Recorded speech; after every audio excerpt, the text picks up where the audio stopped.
জঙ্গি লঞ্চপ্যাড ধ্বংস করেছে ভারত। জম্মুর কাছে একের পর এক জঙ্গি লঞ্চপ্যাড ধ্বংস করা হয়েছে। পাক সেনার একাধিক পোস্ট একেবারে গুড়িয়ে দিয়েছে ভারত।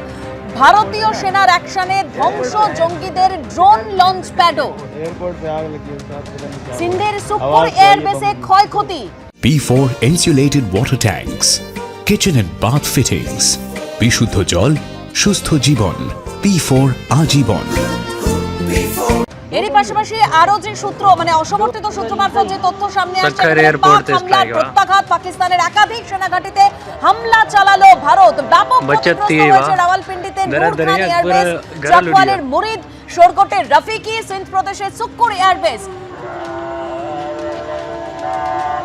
সিন্ধের সুক্কুর এয়ারবেসে ক্ষয়ক্ষতি হয়েছে, সেই ছবি আপনারা দেখতে পাচ্ছেন। একেবারে আগুন জ্বলছে। ভারতের যে প্রত্যাঘাত তাতে একেবারে বিধ্বস্ত অবস্থা পাকিস্তানের। शिकारपुर नहीं सक्कर एयरपोर्ट पे आग लगी है उसके बाद पता नहीं क्या हुआ है। आवाज तो आई है बम की। दो बम गिरे।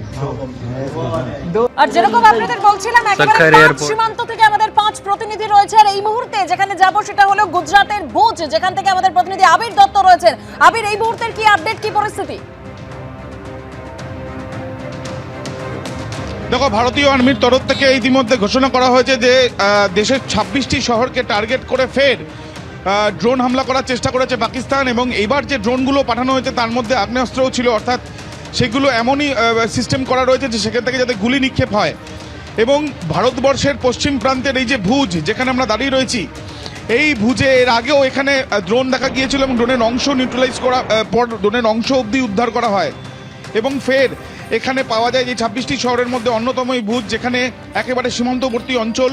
এখান থেকে করাচি কাছে জলপথে যায় এবং সেই ক্ষেত্রে পাকিস্তানের বরাবরের টার্গেট ছিল এই জায়গা কচ্ছের রণে।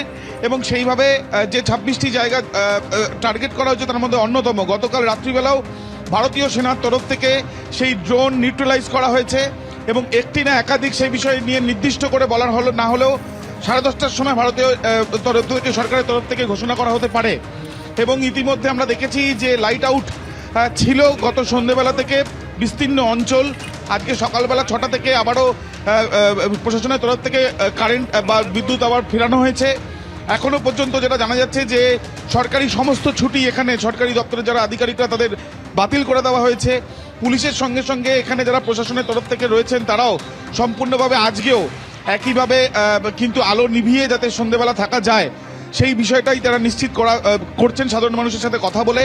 তার কারণ গত দুদিন ধরে দেখা যাচ্ছে যে বিভিন্নভাবে ড্রোন পাঠিয়ে পাকিস্তানের তরফ থেকে সীমান্তবর্তী, বিশেষ করে ভারতবর্ষের পশ্চিম প্রান্তের গুজরাটের এই শহর বা এই শহরের আশেপাশে বেশ কিছু গ্রাম যেখানে সাধারণ মানুষ থাকে, সেই জায়গাগুলোকে টার্গেট করা হচ্ছে। এবং সেগুলো বারবার করে ভারতীয় সেনার তরফ থেকে সেই যে প্রচেষ্টা, সেই প্রচেষ্টা ব্যর্থ করে দেওয়া হচ্ছে।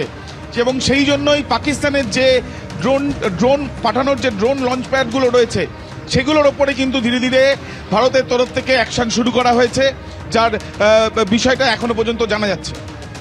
একেবারে ধন্যবাদ আবির। পাকিস্তানের রাজধানী ইসলামাবাদ সহ একাধিক শহরে বিস্ফোরণের শব্দ শোনা গেছে।